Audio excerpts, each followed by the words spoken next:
ఈమె నీ పక్కనుంటే నీ ప్రాణానికి ఏ హాని ఉండదో. నా బిడ్డని ఇన్నాళ్ళు పెంచింది ఆ లహరి. అంటే అంటే నా బిడ్డని లహరి కాపాడుతుందా?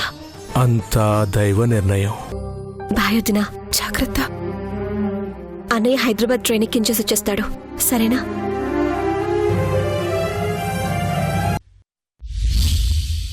ఓకే, నేను మళ్ళీ కాల్ చేస్తాను. Sir, special officer Nanjunda Swamy వచ్చారు.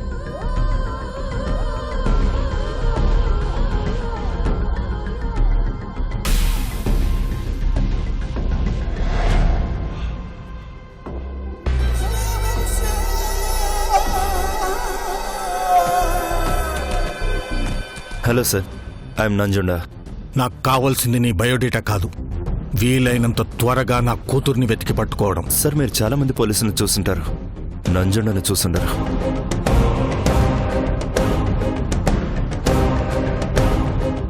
నంజుండ వచ్చాడంటే పని అయిపోవాల్సిందే. మీ అమ్మాయి కేసుకు సంబంధించిన అన్ని విషయాలు చదివేశాను. ఫైల్ అంతా బ్రెయిన్లో ఫీడ్ అయిపోయింది. కరెక్ట్గా 4 రోజుల్లో. ఎంతమంది వచ్చి ఎన్ని 4 రోజులు అడుగుతారయ్యా? సార్, పాత వాళ్ళతో నాకు సంబంధం లేదు సార్. నా అకౌంట్ నేను వచ్చినప్పటి నుంచే మొదలవుతుంది. అయినా నా గురించి మీకు ఎస్పీ గారు చెప్పే ఉంటారు. మీరు నా మీద నమ్మకం ఉంచండి. అలాగే మీ అమ్మాయి గారిని మీ కంటి ముందు నుంచోబెట్టగానే ఇవ్వడానికి ఒక మంచి గిఫ్ట్ కూడా రెడీగా ఉంచండి సార్. పిఎం సార్, మర్చిపోయినా నువ్వు గుర్తు చేయి. Okay sir. ఇంక నేను బయలుదేరినా సార్? నీ స్పీడ్ నాకు నచ్చింది. ఈ స్పీడు నా కూతుర్ని పట్టుకోవడంలో కూడా చూపించు. సార్, నంజుండా 100cc 200cc కాదు సార్, 500cc. ఎక్సలేటర్ గానీ తొక్కడంటే రై రై రై అంటూ ముందు దూసిపోవడం కానీ వెనక్కి రావడం ఉండదు సార్. వస్తాం సార్.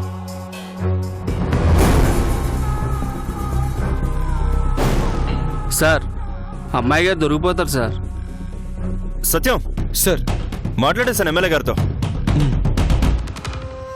ఒక్కరితే కూతురు కదా, సాలిడ్ గిఫ్ట్ దొరుకుతుంది.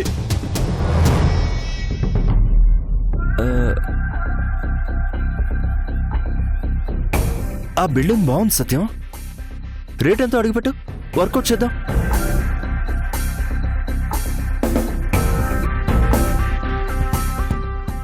ఏంటి అలా చూస్తున్నావు? నేను చెప్పింది నిజమే సత్యం. డిపార్ట్మెంట్లో ఎంత చెడ్డ పేరు తెచ్చుకుంటే అంత వర్కౌట్ అవుతుంది. మన డిక్షనరీలోంచి ఎప్పుడైతే నిజాయితీ అనే పదం తీసేస్తామో అప్పుడే మనం బాగుపడతాం.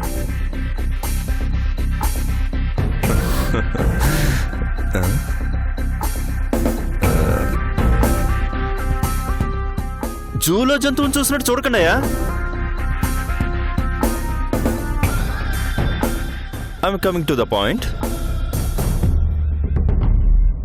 బుద్ధిగా కాలేజీకి వెళ్ళి బుద్ధిగా కాలేజీ నుంచి ఇంటికి వచ్చే అమ్మాయి సడన్ గా ఎందుకు మిస్ అయింది? ఎలా మిస్ అయింది? ఎవరు మాయం చేశారు? ఏదో జరిగింది. తవ్వుతా, డీప్ గా తవ్వుతా. నంజుండ ఛార్జ్ తీసుకున్నాక యాక్షన్ లోకి దిగిపోవాల్సిందే. సత్యం, లెట్స్ మూవ్.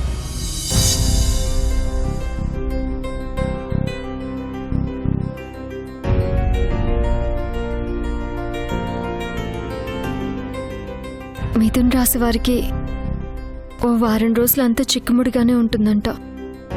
నవగ్రహాలు పూజ చేయించుకుంటే మంచిదని టీవీలో చెప్పారు. రేపు మీ పేరున నవగ్రహ పూజకు సిద్ధించేమని పంతులు గారికి చెప్పమంటారా? అలాగే.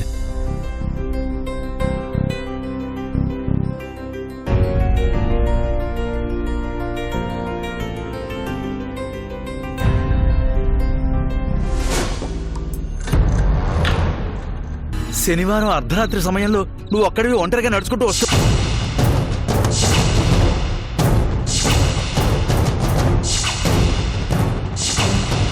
గాయత్రి, ఏమైందండి? ఎందుకు కంగారు పడుతున్నారు? నీతో ఒక విషయం చెప్పడం మర్చిపోయాను గాయత్రి. ఏంటండి? ఆ రోజు రాత్రి నేను స్వీట్స్ తీసుకురావడానికి వెళ్ళాను కదా. అవును. ఆ రోజు నేను తిరిగి వస్తున్నప్పుడు దారిలో పూజారి కనిపించాడు. కనిపించి నన్నేమడిగాడు తెలుసా? ఏమడిగారు? శనివారం అర్ధరాత్రి ఒక అమ్మాయిని కాపాడమని నీ చేతికిచ్చాను కదా, ఇప్పుడు ఆ అమ్మాయి ఎలా ఉంది అని అడిగాడు. ఆ అమ్మాయి ఎవరో ఏంటో తన వివరాలు ఏమన్నా చెప్పిందా అని అడిగాడు. ఏ అమ్మాయి, ఎవరికిచ్చారు, ఎవరిని చూసి ఎవరనుకుంటున్నారో అని అడిగాను. అదేంటి బాబు అలా మాట్లాడుతున్నావు, నీకే అప్పగించాను కదా అన్నారు. ఆ అమ్మాయి ఏదో ఆపదలో ఉంది, కాపాడమని నాకు ఇచ్చినట్టు ఏదో కథ కూడా చెప్పారు.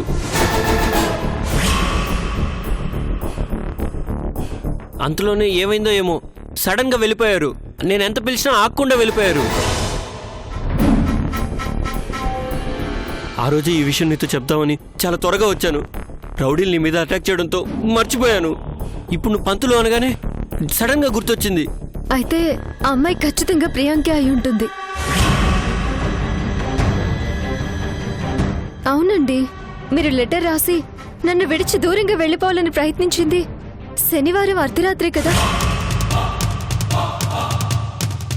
పూజారి చెప్పినట్టు ఆ రోజు రాత్రి మీరే ఆ అమ్మాయిని తీసుకొచ్చుంటారు.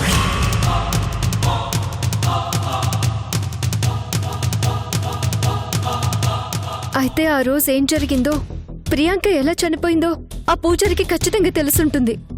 ఇంతకీ ఆ పూజారి ఎక్కడుంటారు?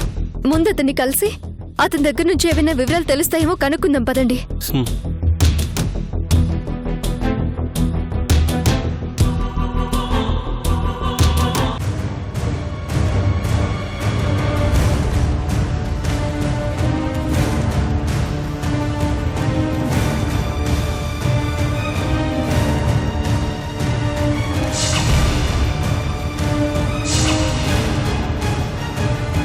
గాయత్రి, ఇక్కడే చూశాను గాయత్రి. ఖచ్చితంగా ఈ ఏరియానేనా? ఈ ఏరియాని గాయత్రి. పూజారిని చూస్తే మీరు గుర్తుపడతారు కదా? గుర్తుపడతాను గాయత్రి. సాధారణంగా పూజారులు గుడి దగ్గర ఉంటారు. ఇక్కడ చూస్తే టెంపుల్ లేదు, ఇల్లు కూడా లేదు.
ఏమండి, ఆయనేనా? అతనే.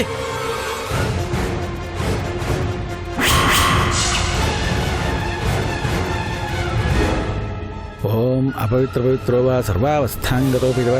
పంతులు గారు, పంతులు గారు!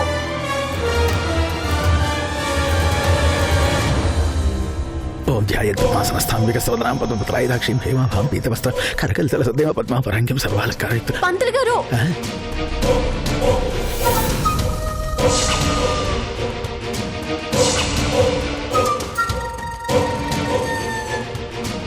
నేనండి. ఆ రోజు గుర్తుపట్టాను బాబు. మీతో ఒక ముఖ్యమైన విషయం మాట్లాడదామని వచ్చామండి. ఇంతకీ ఆ అమ్మాయి క్షేమంగానే ఉంది కదా బాబు? అంటే ప్రియాంక చనిపోయిన విషయం ఈ పూజారి గారికి కూడా తెలియదన్నమాట. చెప్పండి. ఆ అమ్మాయి ఎవరికి కనబడని చోట నేను తలదాచుకున్నాను. ఇక్కడ నేను ఉంటానని ఎలా కనుక్కుని వచ్చారు? మీకోసం చాలా చోట్ల వెతికి వచ్చాం. చివరికి ఇక్కడ కనిపించారు. పూజారి గారు, శనివారం అర్ధరాత్రి నా భర్తకు మీరు అప్పగించిన అమ్మాయి గురించి నాకు కొన్ని వివరాలు కావాలి. చూడండి, నేను ఇక్కడ ఉన్నానన్న సంగతి ఎవరికీ తెలియదు. నేనే రహస్యంగా తలదాచుకున్నాను. మీరిక్కడ ఎక్కువసేపు ఉండడం మంచిది కాదు. వెంటనే బయలుదేరండి. అది కాదండి, అసలు ఆ రోజు ఏం జరిగింది? ఆ అమ్మాయిని మీరు నా భర్తకే ఎందుకు ఇచ్చారు? అప్పుడు అమ్మాయి ఏం ప్రమాదంలో ఉంది? కొంచెం చెప్పండి. అమ్మా, అనవసరంగా సమస్యలో ఇరుక్కుంటారు. నా మాట విని త్వరగా బయలుదేరండి. అసలు ఆ అమ్మాయి ఎవరు? నా జీవితంలోకి ఎందుకు వచ్చింది? అసలు ఏం జరుగుతోంది? దయచేసి చెప్పండి. ఇది మాట్లాడే సమయము కాదు, మాట్లాడుకోవాల్సిన ప్రదేశము కాదు. వెంటనే వెళ్ళిపోండి, లేదంటే చాలా ప్రమాదంలో ఇరుక్కుంటారు. పూజారి గారు, మా పరిస్థితి అర్థం చేసుకోండి. నేనే స్వయంగా మీ దగ్గరికి వచ్చి మాట్లాడతానన్నాను కదా. ముందు మీరు ఇక్కడి నుంచి వెళ్ళిపోండి. బయలుదేరండి నాయనా. అది కాదు పూజారి గారు. పొరపాటుని కూడా మళ్ళీ ఇటువైపు వచ్చే ప్రయత్నం చేయకండి, చిక్కుల్లో పడిపోతారు. అది కాదు పూజారి గారు. అబ్బా, నేను చెప్పేది అర్థం చేసుకోండి నాయనా. పూజారి గారు ఏదో కంగారులో ఉన్నారండి. మాట్లాడడానికి ఇది సమయం కాదు. పదండి వెళ్ళిపోదాం. మీరు ఖచ్చితంగా వస్తారు కదా? నేను వస్తాను నాయనా. ఏం జరిగిందో చెప్తారు కదా? చెప్తాను బాబు. ముందు మీరు ఇక్కడి నుంచి బయలుదేరండి. వెళ్ళండి, వెళ్ళండి.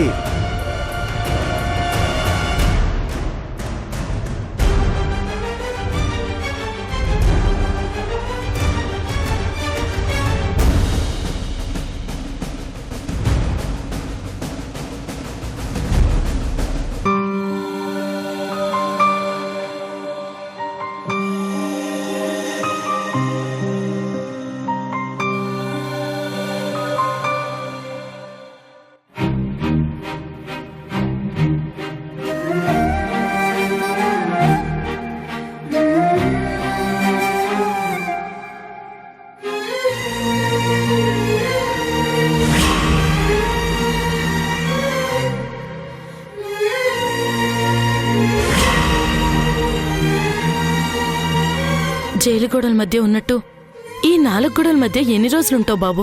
బయటికి రా. ఇంతకు ముందులా ఉండు. నీ పాత జీవితాన్ని నువ్వు గుర్తు చేసుకో. పార్థు, ఏంటమ్మా, ఏదైనా మాట్లాడావా? నేనేం వినలేదమ్మా. లహరి గురించి ఆలోచిస్తున్నాను. ఆ ఆలోచనలోంచే బయటికి రమ్మంటున్నాను. అంతకంటే చచ్చిపోమని చెప్తే చచ్చిపోతాను కదమ్మా. అలా మాట్లాడుతూ అమ్మ మనసుని బాధ పెట్టొద్దురా. నీ బాధ కంటే నా బాధ భరించలేదమ్మా. Disturb చేయొద్దమ్మా please. వెళ్ళిపో. ప్రశాంతంగా నా లహరిని చూసుకొని నువ్వు. దీనంతటికి కారణం నేనే. మీ ఇద్దరిని విడదీసింది నేనే.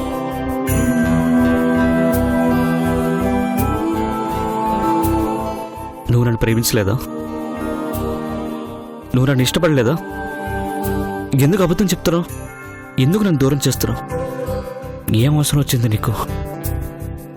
ఉన్న పలంగా నువ్వు ఇలాంటి నిర్ణయం తీసుకోవడం గల కారణం ఏంటి? ఏమైంది నీకు? నేను లేకుండా ఎలా బతకగలవు? నా ప్రశ్నలన్నిటికీ సమాధానం నువ్వే చెప్పాలి. నువ్వే చెప్పాలి.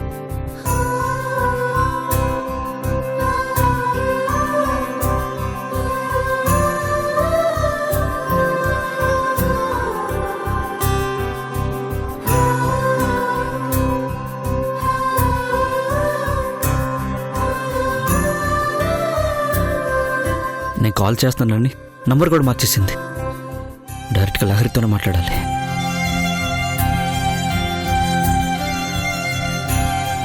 పార్థు, ఎక్కడికి వెళ్తున్నావు? నిన్నే అడుగుతున్నాను, ఎక్కడికి వెళ్తున్నావు? నా ప్రేమ నిజమైందో కాదో, నా ప్రేమలో నిజాయితీ ఉందో లేదో తెలుసుకోవడానికి. పార్థు, పార్థు!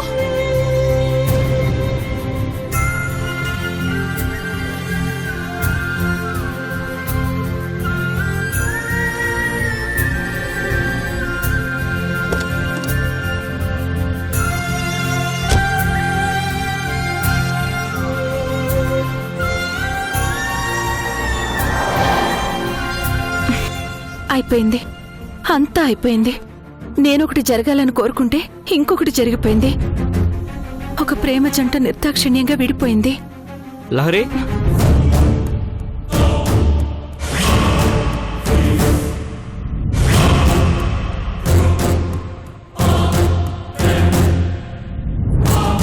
లహరితో మాట్లాడదాని ఫోన్ చేస్తుంటే లహరి ఫోన్ పనిచేయట్లేదు కస్తూరి గారు. ఫోన్ సంగతి పక్కన పెట్టు. ముందు నీ బుర్ర సరిగ్గా పనిచేస్తుందో లేదో చూసుకో. ఏంటండి అలా మాట్లాడుతున్నారు? ఇంకెలా మాట్లాడాలి నాయనా? అయినా ఇంత తొందరగా వచ్చావే? వారమో నెల పోయాక తీరిగ్గా రాకపోయావా? లహరితో మాట్లాడడానికి వచ్చాను, ఒకసారి పిలవండి. లహరి? ఇంకెక్కడ లహరి? నిన్ననే అమెరికా వెళ్ళిపోయిందిగా. నాతో ఒక్క మాట కూడా చెప్పకుండా అమెరికా వెళ్ళిపోయిందా? నా మీద కనీసం జాలి దయ లేకుండా ఎలా వెళ్ళిపోయింది? ఏంటయ్యో పెద్ద పెద్ద మాటలు మాట్లాడుతున్నావు?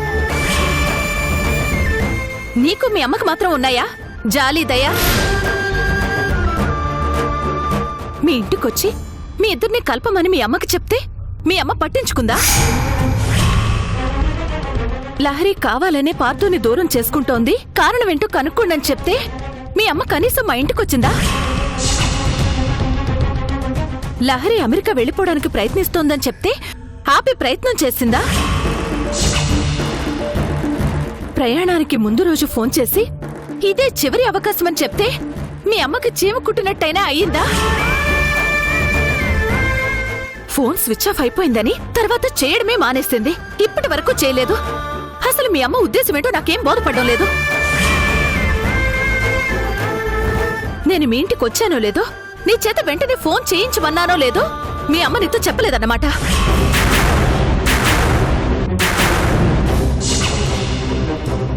ఏం బాబు, హైదరాబాద్ లో నువ్వు అంత బిజీగా ఉన్నావా? హైదరాబాద్ ఏంటి?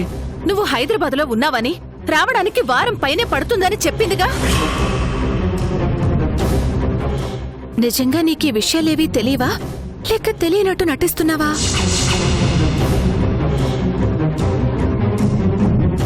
డబ్బున్నోళ్ళు ఏది చేసినా ఎటు మాట్లాడినా చెల్లుతుందే. మీరు ఆ రోజు మా ఇంటికి వచ్చినప్పుడు నేను ఇంట్లోనే ఉన్నానండి. ఏంటి? అవునండి, మీరేదో డబ్బులు అవసరం అండి వచ్చారని మా అమ్మ చెప్పింది. ఎందుకంత పెద్ద అబద్ధం చెప్పింది? అయినా ఈ కస్తూరి డబ్బుల కోసం ఎవరి దగ్గర చేయి చాచదు. దీన్ని బట్టి చూస్తే మీ అమ్మ దగ్గరే ఏదో తెరకాస్తుంది. మీ అమ్మ కావాలని ఇదంతా చేసిందనిపిస్తోంది. హ, ఎవరేం చేస్తే ఏముంది? నువ్వు లహరి ఇంకా విడిపోయినట్టే. లహరి మీద ఆశలు వదులుకో పార్థు. లహరి ఇప్పుడప్పుడే రాదు, నువ్వు ఎంత బాధపడినా రాదు. నేను చెప్పినప్పుడు నా మాట వినుంటే పరిస్థితులు ఎంతవరకు వచ్చేవే కాదు. మీరందరూ నా మాట ఎప్పుడు విన్నారు గనక.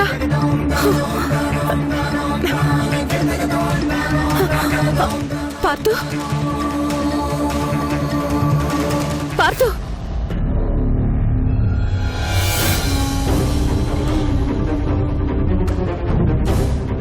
చేతులు కాలేక ఆకులు పట్టుకోవడం అంటే ఇదే. కస్తూరి మాటలు అందరికీ ముందు చాదస్తంగా అనిపిస్తాయి. తీరా నష్టపోయాక అయ్యో తన మాట వినుంటే బాగుండేదే అనిపిస్తుంది. ఈ రోజుల్లో నాలాంటి మంచి మాటలు చెప్పేవాళ్ళు వీళ్ళకి ఎక్కడ దొరుకుతారు? ఇప్పుడేం జరుగుతుందో ఏమో.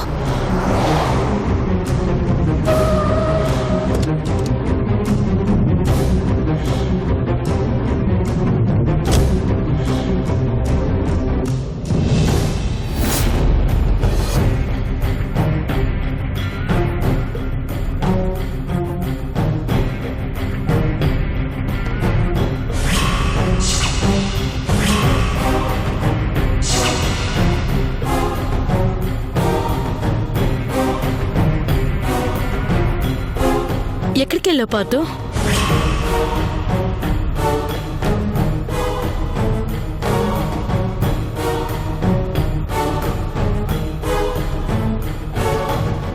ఎందుకు ఇలా చేసావు? నేనేం చేశాను? నన్ను లహరిని ఎందుకు విడదీసావు అమ్మా? కస్తూరి గారు మన ఇంటికి డబ్బు కోసం వచ్చారని ఎందుకు అబద్ధం చెప్పావు? లహరి అమెరికా వెళ్ళిపోతుందనే నిజాన్ని ఎందుకు దాచావు? కొడుకు ఆనందం సంతోషం ముఖ్యం అన్నావు, మరి ఎందుకు ఇలా చేసావు? లహరి అమెరికా వెళ్ళిపోయిందమ్మా, నా నుంచి దూరంగా వెళ్ళిపోయింది. నువ్వు నాకు నిజం చెప్పుంటే లహరిని ఎలాగోలా ఆపేవాడిని.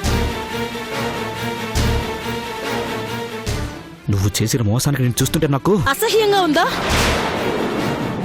కొడుకు ప్రాణాలు కాపాడుకోవాలని తల్లి పడిన ఆవేదన చూస్తుంటే నీకు అసహ్యంగా ఉందా? ఏం మాట్లాడుతున్నావు? నాతో రా.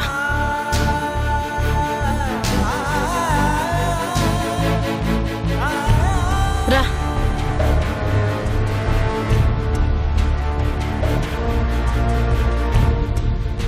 ఇది చూడు, తీసుకో. ఆ రోజు గీత 7తో పాటు ఆ రిషిగాడు పంపించిన లెటర్. వాడిందులో బిడ్డతో పాటు లహరిని లొంగిపోమని మాత్రమే రాయలేదు, లహరి వాడి దగ్గరికి వెళ్ళకపోతే నిన్ను చంపేస్తానన్నాడు. ముక్కలు ముక్కలు చేసి పార్సిల్ పంపిస్తానన్నాడు. మీ ఫ్రెండ్ గీతని పంపించినట్టే పంపిస్తానని రాశాడు.